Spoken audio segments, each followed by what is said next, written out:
In establishing materiality, the following steps are observed by the auditor. So the first one is we set materiality for the financial statements as a whole, also known as the overall materiality or the planning materiality. So this is the total amount of misstatements that could occur in the financial statements of our client, and the auditor could still believe that the financial statements are fairly stated.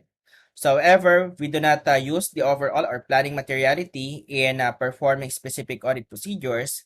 So, because, for example, there could be misstatements that we were not be able to identify during our specific audit procedure, and therefore we have to set a smaller amount of materiality to give an allowance, no, for those undetected misstatements, so that if together with the detected misstatements, it would still not breach our overall materiality. So that is why we still set a lower level or lower amount of materiality called the performance materiality. So this is the level of materiality that we apply in performing our specific audit procedures. So we use these materiality levels, so the overall materiality and the performance materiality in planning the extent of our procedures.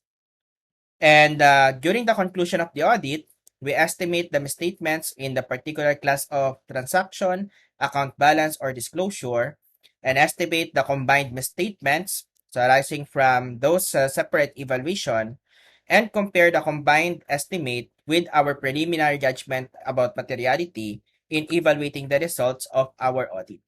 So materiality for the financial statements as a whole. So this is the first level of materiality that we set in an audit, also known as planning materiality or overall materiality. So remember that this is the largest amount that the financial statements could be misstated, and still the auditor believes that the financial statements are fairly presented for the purpose of the users of financial statements. So in practice, there is no specific rule on how to determine this materiality. So because it requires professional judgment on the part of the auditor. So in our standards like NPSA, so there's no specific step or requirement on how to determine this materiality. So that is why in practice, the auditing firm or the auditor would normally have a certain policy on how to determine or establish materiality based on their own experience, their research, or practice. So to determine the overall materiality, what's often being done is to select a certain benchmark and multiply it by a certain percentage, which will be the starting point of materiality set by the firm to be used as its planning materiality or overall materiality. So to be adjusted for certain qualitative characteristics of the engagement. So this benchmark is usually an element of financial statements. It could be earnings based, like for example, profit before tax. So it could also be activity based, such as for example, revenue or expenditures of an entity, or even capital based, like for example, total asset or total equity. So the selection of the element of financial statements, that would be the benchmark of the auditor in selecting the level of materiality. So of course, will depend upon many factors, such as the focus of the users. Like for example, if it's for profit entity, then it would be appropriate to select an earnings-based benchmark. So, but let's say the company has an erratic level of earning. So it, let's say, earned a profit in one period and then lost in another period. So therefore, it won't be an appropriate benchmark because of the inconsistency of that figure. Then the auditor might shift to an activity-based benchmark, such as revenue during the period or gross margin. Okay, or for example, the entity is an asset management company. It's not earning much from its operations, so because its earnings might be limited to certain types of income only, like interest or dividend income, then a capital based benchmark would be applicable in that situation rather than earnings based or activity based. So the nature of the entity could also affect the selection of benchmark. For example, you would have a different benchmark if you are auditing, let's say, a profit-oriented entity versus a not-for-profit entity. Okay, and other factors that would affect our selection of benchmark include the ownership structure. So especially if, for example, in the capital-based benchmark, whether asset or equity. So the structure of the entity would affect the decision of the auditor. The volatility, just like what we said earlier, if let's say for example erratic yung certain figure, then you have to shift to a more stable figure. Like for example, instead of profit, you will select let's say revenue. Okay, so you would also adjust it for unusual item.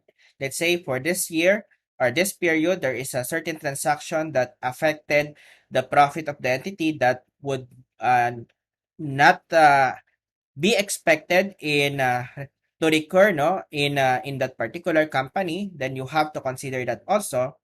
And finally, if for example the planning is started at let's say middle of the year or before year end, so you have to consider annualizing the amount, since what you will be evaluating would be the financial statements for the entire period or for the entire year. Then after the benchmark is selected, so the firm would normally apply a certain percentage, so based on the firm's policy. So it might be based on their experience, on research, so they will have a certain table there with the related percentage that they will apply in case the benchmark selected is, let's say, profit before tax, or revenue, or asset, or equity. And that will be the starting point of materiality. Let's say the benchmark is profit before tax, 10 million, multiplied by a certain percentage, let's say 10%. So the 10% of that amount will be the starting point, and we will consider it based on the qualitative characteristics. So sometimes, for example, let's say this particular company is a higher risk entity. So we could lower the level of materiality. So based on the starting point that we have selected, or that the number of shareholders would mean we have to increase or lessen the percentage depending on the riskiness brought by that factor in evaluating the benchmark, or the materiality that we will be using for this engagement.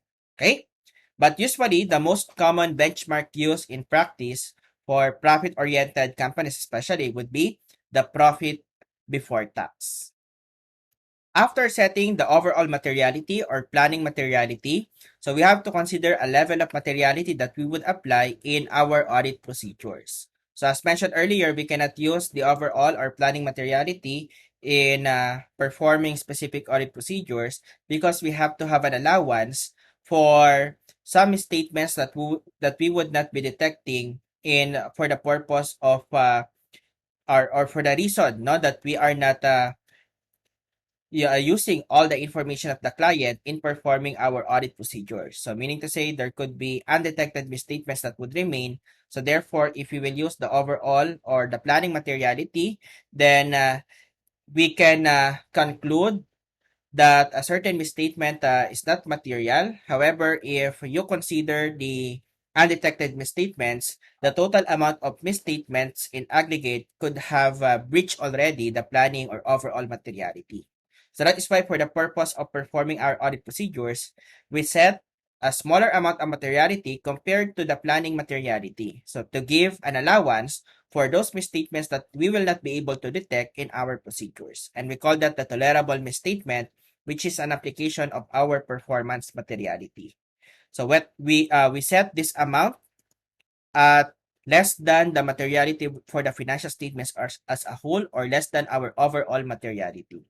So this is done to reduce to an appropriately low level the probability that the aggregate of uncorrected and undetected misstatements will exceed the materiality for the financial statements as a whole. So because, for example, let's say our overall materiality is 1 million pesos. And then we filed the misstatements amounting to 800,000 pesos. So based on the materiality or planning materiality of 1 million, that 800,000 pesos could be immaterial. However, there is a possibility that there is undetected misstatements, so let's say of another 800,000 that will not be covered in our audit procedure. So therefore, if you add that up to the detected misstatements of 800,000, the total misstatements would actually breach the planning materiality of 1 million, because 800,000 plus 800,000, that's 1.6 million, already greater than the planning materiality of 1 million. So that is why we set a performance materiality that is lower compared to the planning materiality. So let's say If the planning materiality is 1 million and we set the performance materiality at 500,000, then the amount of misstatement that we have detected earlier of 800,000 will already be judged to be material based on the performance materiality of 500,000 pesos. So thereby providing enough allowance so as the total misstatements detected and undetected would not breach the planning materiality. And then this performance materiality, for example, in my illustration earlier, 1 million is the planning materiality, 500,000 is the performance materiality. It would be allocated to the specific account balances, classes of transaction, and disclosures using our professional judgment. So meaning, let's say, the client has several account balances like cash, receivable, inventory, fixed asset, etc. So what will happen is that 500,000 will be allocated to those account balances, but not equally. So we use our professional judgment. For example, we might allocate lower amount of materiality for account balances, which would have higher risk of material misstatement. Because remember the relationship, the lower the materiality, then the more extensive procedures will be performed on that particular assertion. So let's say compared to uh, cash and fixed asset, so risky yung cash compared to fixed asset. So it's possible that the auditor will allocate a smaller amount of materiality to cash account compared to fixed asset account. And although we said here that we allocate to account balances and class of transactions, in practice, normally once you have allocated a certain amount to account balances, it will normally cover already the related class of transactions on that account balance. So let's say if certain materiality or performance materiality has been allocated, let's say, to inventory, that would be the same amount of materiality that will be used in auditing, let's say, the related class of transaction, which is, let's say, cost of sales or purchases. So no need to set or allocate separate amount of materiality with respect to that income statement account. Okay, so whatever the materiality allocated to the account balance, that would also be the one to be used to the related class of transaction. So now we use this tolerable misstatement in assessing the risk of material misstatement and in determining the nature, time, and extent of our specific audit procedures. Finally, the last level of materiality that we set is what we call the nominal amount. So the nominal amount is not really a level of materiality unlike the planning materiality and the tolerable misstatement, but it is set as a cutoff or threshold at an amount which any adjustment below it, individually or in aggregate, would be immaterial to the financial statements being audited. So usually it's a certain percentage also of the planning materiality. So, but the auditor would apply professional judgment and the firm would have a policy on how to determine the nominal amount for each engagement. So finally, we document our materiality. So related to the materiality for the financial statements as a whole, performance materiality for our planning materiality, and any revisions as we progress throughout the audit. So because it's possible, let's say, that the materiality was initially based to an unadjusted amount, and as we progress through our procedure, there could be adjustment on that account. Therefore, giving rise to the need to reevaluate the level of materiality that we have set during the engagement. And remember earlier, we would use materiality to evaluate the misstatements, whether they are material or not, that we would find by performing our audit procedures. So take note that misstatements are the difference between the amount recorded or reported by the client per their financial statements and the amount that should be reported based on the application of the applicable financial reporting framework. So the two sources of misstatements would be fraud or error. So in evaluating the misstatements, we have to consider the following. We understand the nature and cause of the identified misstatements, like for example, whether it is due to fraud or due to error. Then we accumulate the misstatements that we have identified during our performance of audit procedures, and we evaluate the overall scope of the audit, perform further audit procedures, and propose adjustment to management. So this adjustment would be needed to reduce the amount of misstatements in the financial statements to an acceptably low level so that we no longer consider them material. And then we evaluate when there are, for example, some misstatements that were not corrected by the client. We evaluate whether the effect of these uncorrected misstatements are material or still material on the financial statements and communicate our results to those management and those charged with governance. Another application of materiality is the identification of the material account balances, classes of transactions, and disclosures. So take note that uh, the feature of the risk-based audit is to focus only on areas which would lead to higher risk of material misstatement. So, and therefore, in evaluating, for example, the different accounts, class of transaction, and disclosures of our client, so we use the materiality to identify which aspect of their financial statements could lead to higher risk of material misstatement. So, however, we use our professional judgment and we consider both the nature and amount of the account in determining whether they are significant or not significant for the purpose of planning our audit procedures. So next, for the relationship among audit risk, materiality, and audit procedures. So here is the summary of the relationship among these items. So the higher the risk of material misstatement, so the lower the amount of the materiality that we will assign to that particular aspect in the assertion of our client.